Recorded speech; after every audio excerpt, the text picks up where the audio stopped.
Hi. So I'm going to pick up where we left off. Because I was reading for so long, the camera froze.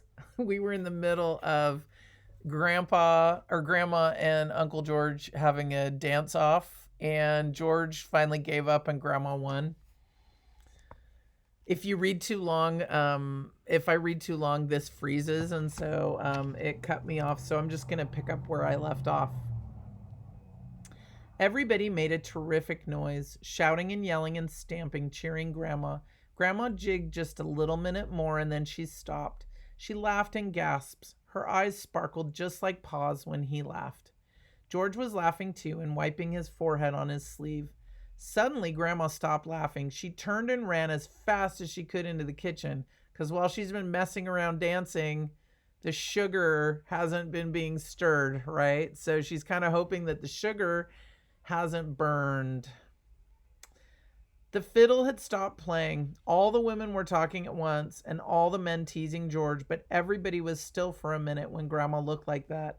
Then she came to the door between the kitchen and the big room, and she said, "The syrup is waxing. Come and help yourselves." Then everybody began to talk and laugh again. They all hurried to the kitchen for plates, and outdoors to fill the plates with snow. The kitchen door was open, and the cold air came in. Outdoors, the stars were frosty in the sky, and the air nipped Laura's cheeks and nose. Her breath was like smoke. She and the other Laura and all the other children scooped up clean white snow on their plates. Then they went back into the crowded kitchen. Grandma stood by the brass kettle, and with a big wooden spoon, she poured hot syrup on each plate of snow. It cooled into soft candy, and as fast as it cooled, they ate it. So basically, what Grandma's doing is she's making caramel. When you take sugar and you heat it up to a really high temperature, it makes a liquid, and the liquid has a caramel flavor. So they have plates of snow and they're pouring hot caramel onto the snow, which causes the caramel to cool really fast, and then it makes like a little piece of caramel candy, which sounds delicious right about now. Grandma stood by the brass kettle, and with the big wooden spoon, she poured hot syrup on each plate of snow. It cooled into soft candy, and as fast as it cooled, they ate it. They could eat all they wanted, for maple sugar never hurt anybody. There was plenty of syrup in the kettle and plenty of snow outdoors. As soon as they ate one plateful, they filled their plates with snow again, and Grandma poured more syrup on it. When they had eaten the soft maple candy until they could eat no more of it, then they helped themselves from the long table loaded with pumpkin pies, dried berry pies, and cookies and cakes. This is going to make my stomach growl. There was salt rising bread, too, and cold boiled pork and pickles. Ooh, how sour the pickles were. They all ate until they could hold no more, and then they began to dance again. But Grandma watched the syrup in the kettle. Many times she took a little of it out into a saucer and stirred it round and round. Then she shook her head and poured the syrup back into the kettle. The other room was loud and merry with the music of the fiddle and the noise of dancing. At last, as Grandma stirred, the syrup in the saucer turned into little grains like sand, and Grandma called, "Quick, girls, it's graining." Aunt Ruby and Aunt Dosha and Ma left the dance and came running. They set out pans, big pans and little pans. As fast as Grandma filled them with the syrup, they set out more. They set the filled ones away to cool into maple sugar. And then Grandma said, "Now bring the patty pans for the children." There was a patty pan, or at least a broken cup or saucer, for every little girl and boy.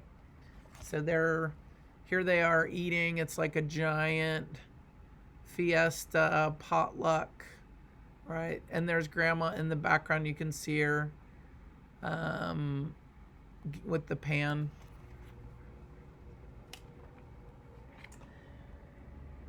They all watched anxiously while Grandma ladled out the syrup. Perhaps there would not be enough, and then somebody would have to be unselfish and polite.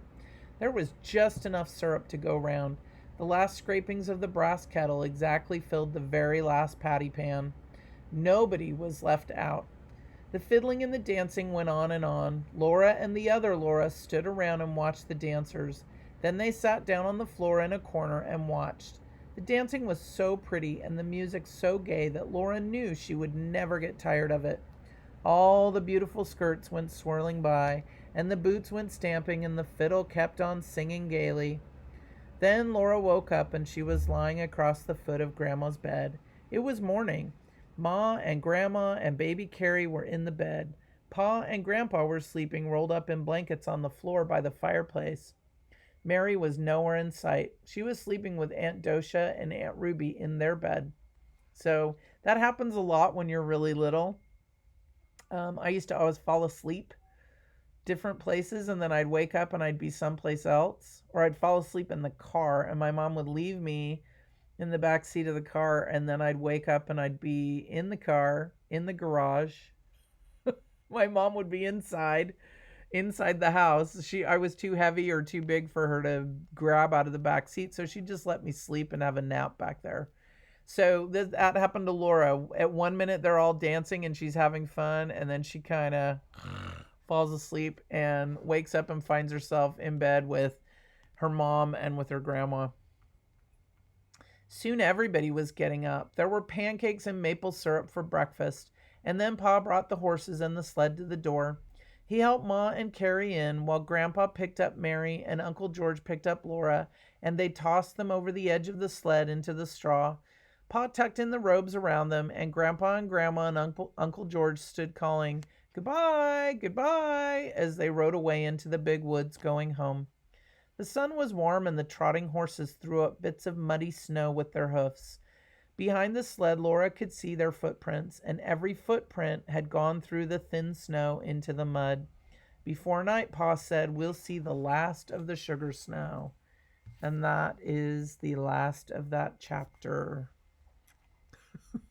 So we had a giant family party with dancing, not unlike we have nowadays, right? Families have parties and they dance and have fun. And just back then, it was a little bit different because they didn't have record players or CD players or bands that played music. They just had a person that played the fiddle, right? Dancing looked a little bit different back then too than it does now. All right, so thanks for joining me. I hope that you enjoyed traveling back in time with Laura Ingalls Wilder, and I will talk to you later.